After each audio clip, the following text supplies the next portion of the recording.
कपड़े धोने वाली बहू। शादी के पहले से ही विभा को कपड़े धोने का बड़ा शौक था। कभी नल के नीचे तो कभी तालाब के पास। अरे मेरी नीली वाली लुंगी नहीं दिख रही है। विभा की अम्मा कहाँ रखी है लुंगी? अरे वो तो विभा ने परसों ही धोकर रखी थी आपकी अलमारी में, देखो वहीं होगी। वो ना मैंने आज धो दी, मुझे लगा कि गंदी हो गई होगी। अरे कैसे गंदी हो गई थी, उसे तो मैंने पहना भी नहीं। हे भगवान, इस लड़की के कपड़े धोने की आदत से परेशान हो गया हूँ मैं। जितना तो घर में राशन नहीं आता उससे कहीं ज्यादा डिटर्जेंट पाउडर का खर्चा है। इसकी शादी करवा दो, शादी जाए अपने घर में ही करे काम, फिर चाहे घर के कपड़े धोने हो या पूरे गाँव के।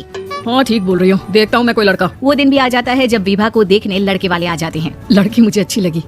होने वाली सास कहती है, बेटी अगर कुछ पूछना है तो पूछ लो। वैसे तो हमारी लड़की बहुत ही शर्मीली है, जो बोल दो वो मान लेती है, इसे क्या पूछना होगा। अरे कैसी बात कर रही हो माँ, मुझे इन लोगों के घर रहना है, सवाल तो कई है। हाँ हाँ बेटा पूछ लो ना, क्या पूछना है।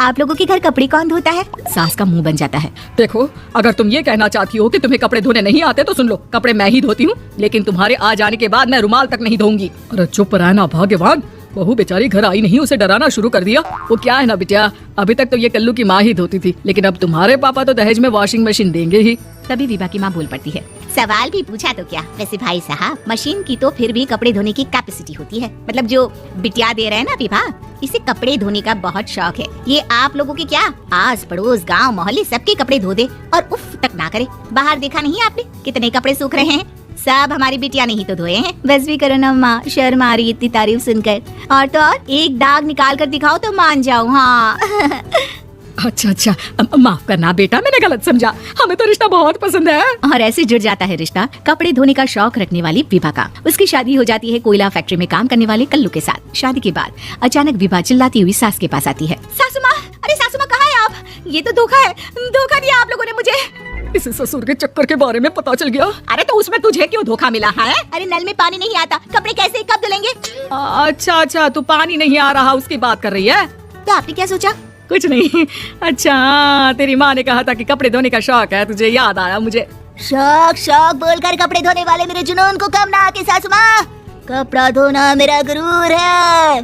तभी पति भी वहाँ आ जाता है। अभी मैंने इसे सनी देओल की फिल्म दिखाई है, उसी के डायलॉग मार रही है माँ। अच्छा सुन, साफ साफ बता रही हूँ, पानी सुबह 4 से 6 और शाम को 10 से 12 आता है, समझी?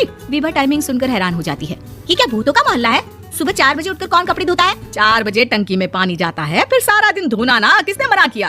अरे कैसे बात कर रही है, 200 लीटर की टंकी में कितने कपड़े धो लूंगी मैं, सुबह ही उठ जाऊंगी मैं। अब क्या था, विभा सुबह 4 से लेकर रात के 12 बजे तक कपड़े ही धोती रहती। एक रोज सास पड़ोस से निकलकर कहीं जा रही होती है कि साथ वाली कहती है, हाँ कल्लू की माँ, जरा ये बताओ कि 2 साड़ी है, 2 ब्लाउज और एक पेटीकोट और एक नाड़ी वाला लंबा कच्छा। हाँ तो अरे तो क्या, कितना लोगी धुलाई, ये बताओ। धोबन दिख रहे हैं हम क्या? हमारे पति सरकारी नौकरी से अभी रिटायर हुए हैं और बेटा सुपरवाइजर है कोयला फैक्ट्री में। धोबन समझ रखा है हमें?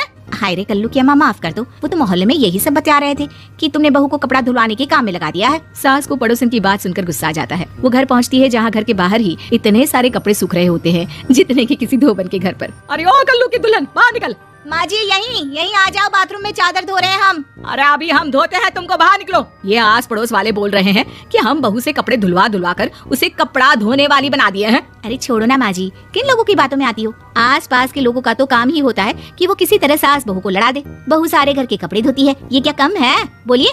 सास को भी लग जाता है कि वो बहू का ये संकीपन नहीं छुड़वा सकती, इससे अच्छा है कि खुद ही चुप हो जाए। एक रोज सास और बहू मंदिर जाते हैं, जहाँ सास की साड़ी वहाँ खड़ी भीख मांगने वाली से मिलती है। माँ जी क्या बात है, आपकी साड़ी उस भिखारन से कितनी मिल रही है ना?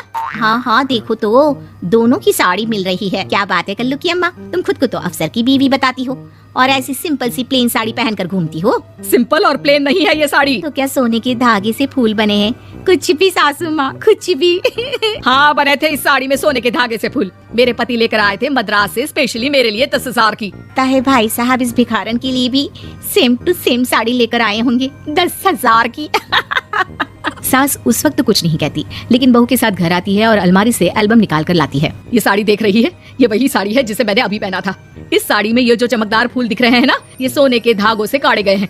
लेकिन तू लोकल वॉशिंग मशीन ब्रश से घिस कर सारे फूलों को निकाल कर साड़ी प्लेन कर दी। मुझे माफ कर दीजिए सासू माँ। और तो और, जब मैंने तुझे तेरी गलती के लिए कुछ नहीं कहा, लेकिन तूने तो सबके सामने मेरा मजाक ही बना दिया। क्यों? बहू को समझ में आ जाता है कि अब से उसका कपड़े धोना बंद।